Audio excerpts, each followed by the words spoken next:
Good morning students. आज हम पढ़ेंगे पाठ 3 ज़मीन की भूख। ये कहानी एक विदेशी कहानी है जिसके रचयिता हैं लियो टॉल्स्टॉय। यहाँ प्रतिध्वनि देखिए क्या लिखा है। जो मन को नियंत्रित नहीं कर सकते उनके लिए यह एक शत्रु के समान कार्य करता है।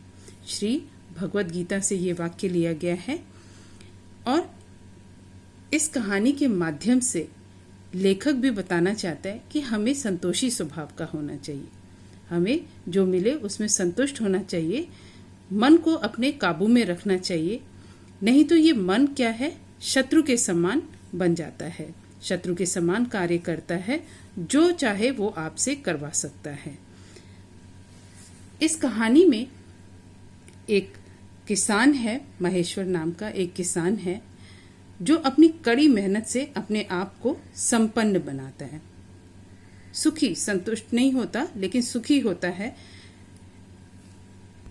कड़ी मेहनत से वो अपने आप को संपन्न बनाता है, परंतु वो संतुष्ट नहीं होता है, अपने किसी भी काम से संतुष्ट नहीं होता है। उसके अंदर जमीन को प्राप्त करने की जो भूख होती है, लालसा होती है, वो बढ़ती जाती है। और ये इसकी लालसा कहाँ तक पहुँचती है, चलिए पढ़ते हैं इस कहानी में। कहानी शुरू करने से पहले हम इस पाठ में दिए गए शब्दार्थ को जान लेते हैं।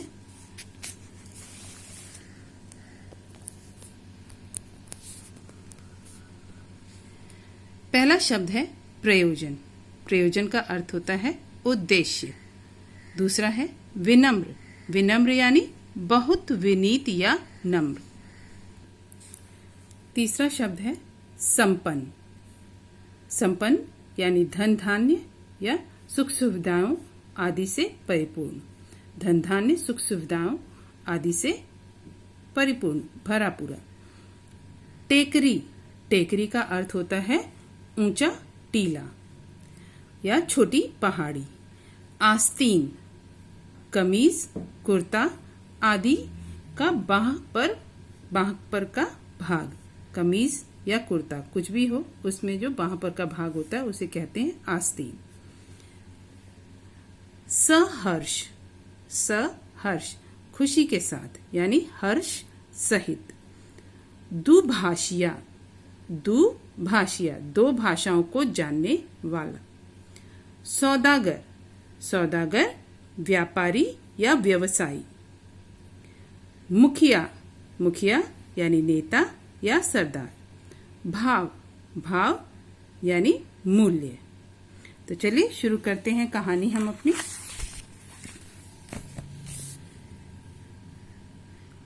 महेश्वर ने कड़ी मेहनत से गांव के संपन्न किसानों के बीच अपना स्थान बनाया था।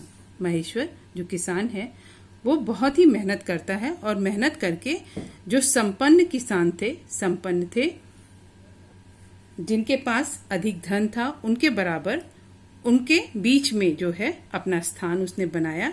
इतना उसने मेहनत से कमाया। हरे भरे खेत, पशु, धन और नौकर चाकर उसकी संपन्नता का बखान करते थे। उसके पास क्या था? हरे भरे खेत थे, पशु, धन और नौकर चाकर, ये सब उसके पास थे। और जब उसके पास थे तो उसकी संपन्नता को दिखा रहे होते थे कि भाई उसके पास भी धन है, हरे भरे खेत हैं, नौकर चाकर हैं, यानी कि वो संपन्न है, खुश है, धन धान्य से भरा हुआ है। उसे भी यह सब देखकर बड़ी खुशी होती और मन के किसी कोने में दबा उसका अहंकार भी पुष्ट होता। उसे अपने पास खेत, पशु, धन, नौकर चाकर देखकर उसे खुशी तो होती थी मन में, लेकिन मन के किसी कोने में जो है अहंकार यानी घमंड जो था उसका, वो बढ़ता रहता था, पुष्ट होता था। खुशी उसको मिलती थी कि मेरे पास बहुत सब कुछ है, लेकिन अहंकार भी उसका बढ़ रहा था। उसकी संपन्नता गांव के अनेक लोगों को फूटी आंख न सुहाती थी। कोई भी उसे खुश देखकर, धन धान्य से भरपूर देखकर, अमीर देखकर, कोई भी जो गांव के लोग थे उसको पसंद नहीं करते थे। फूटी आंख न सुहाना, ये एक मुहावरा है। इसका अर्थ होता है कि पसंद न करना। वे ऊपर से विनम्र बने रहते। वे कौन? गांव के लोग। वे ऊपर से विनम्र बने रहते परंतु अवसर मिलने पर उसे नुकसान पहुंचाते। महेश्वर को लोग पसंद नहीं करते थे, लेकिन उसके साथ ऊपर से बहुत ही अच्छे से व्यवहार करते थे, लेकिन जब भी अवसर मिलता था उसको नुकसान पहुंचा देते थे। वह बड़ी विनम्रता से उन्हें समझाता, किंतु उन पर कोई प्रभाव न पड़ता। महेश्वर उनको समझाता था, लेकिन गांव वालों को कुछ भी असर नहीं होता था। उसका सबसे समीप का पड़ोसी उसे नुकसान पहुंचाने में सदा आगे रहता था। उसका जो बिल्कुल करीब में जो पड़ोसी रहता था वो ही उसको सबसे ज्यादा नुकसान पहुंचाने में सबसे आगे रहता था। जब उससे सहा न गया तो उसने अदालत में अर्जी दी। महेश्वर से सहा नहीं गया, भाई लोग उसे परेशान कर रहे थे, तो उसने अदालत में अर्जी दे दी। अब परिणाम क्या हुआ? परिणाम यह हुआ कि 2-3 लोगों को अदालत ने जुर्माने से दंडित किया।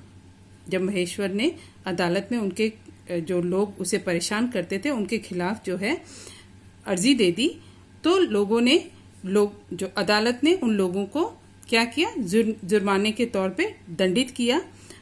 उससे क्या हुआ? लोग और महेश्वर से बैर खाने लगे। जो लोग थे वो और ही बैर रखने लगे, दुश्मनी रखने लगे। एक दिन महेश्वर अपने घर से बाहर चबूतरे पर चारपाई बिछाए बैठा था।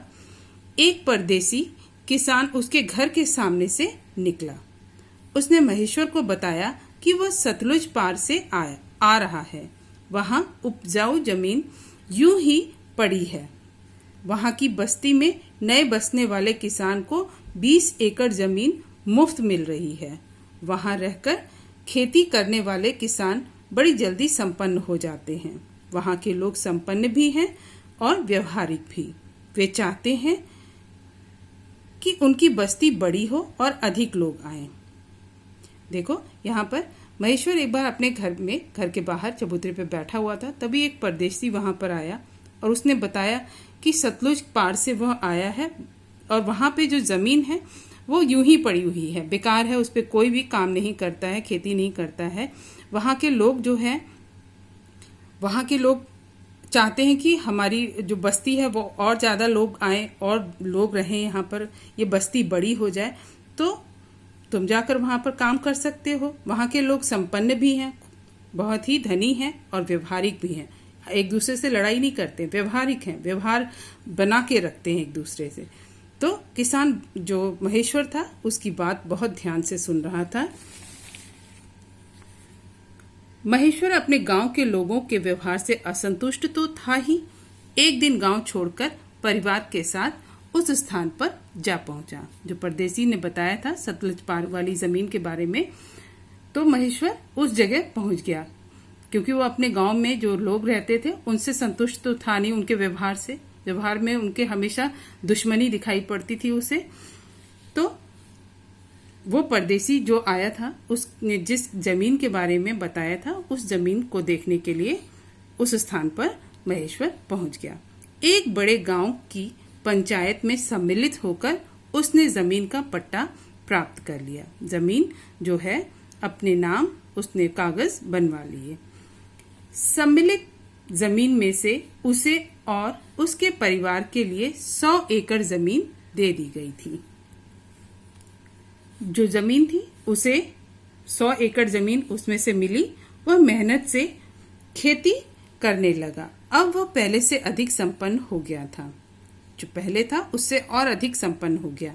उसने अपना नया मकान बनवा लिया और बहुत से जानवर खरीद लिए। महेश्वर आराम से रहता था और अपनी सफलता पर गर्व करता था। मेहनती था, इसलिए जल्दी ही वो संपन्न हो गया और अपनी सफलता पर उसे बहुत ही गर्व होता रहता था। कुछ दिनों में ही वह अपने उस संपन्नता के जीवन का अभ्यस्त हो गया। जो उसको जीवन मिला था, जिस तरह से उसने कमाया था सारा कुछ, उस जीवन का वो अभ्यस्त यानी आदी हो गया। यानी वो उसको आदत लग गई उस जीवन की और अनुभव करने लगा कि उसकी जमीन पर्याप्त नहीं है। यदि कुछ और जमीन होती तो वह और अधिक सुख सुविधा का जीवन व्यतीत करता। जैसा जीवन उसके पास था, उसका अभ्यस्त हो गया, उसका आदी हो गया, उसको आदत लग गई थी अब ऐसा ही जीवन जीना है। तो उसने सोचा कि मेरे पास और ज़मीन होती तो मैं और ज़्यादा संपन्न होता और सुख सुविधाएं मेरे पास होती। यह मनुष्य का स्वभाव है कि उसको जितना सुख मिलता है वह उससे अधिक सुख प्राप्त करने की कामना करने लगता है। बिल्कुल सही है, ये मनुष्य का स्वभाव होता है।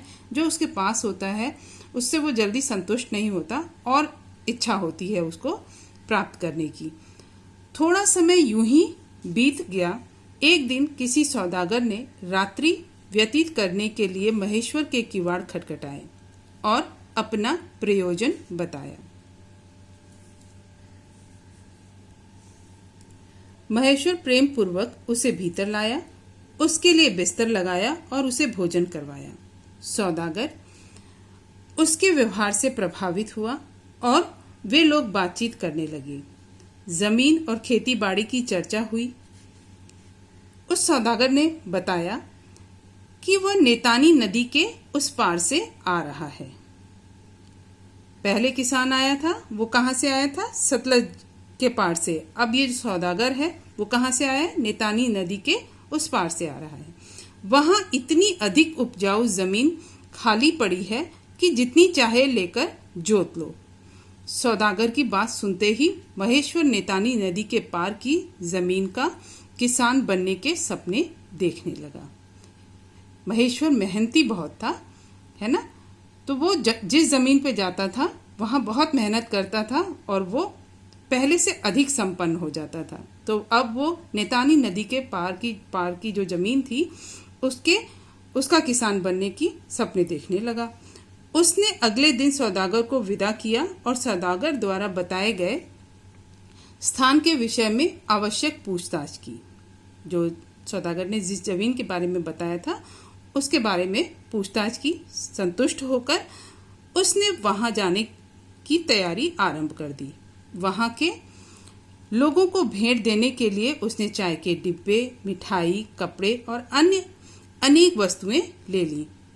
वो नेतानी नदी के पार जा रहा था तो वहां जो लोग रहते थे उनके लिए उसने ये कुछ उपहार ले लिए।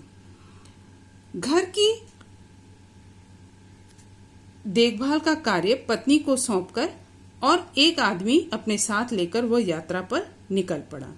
7 दिन बाद वह उस स्थान पर पहुंचा जहां से कोलों की बस्ती आरंभ होती है। वहां किसकी बस्ती थी? कोलों की।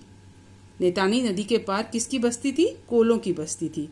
उसने देखा कि नदी के किनारे जमीन ही जमीन है, सब खाली पड़ी है। वहां के लोग खेती नहीं करते थे। पशुपालन और शिकार ही उनकी जीविका का आधार था। वहां के लोग सीधे और सरल स्वभाव के थे।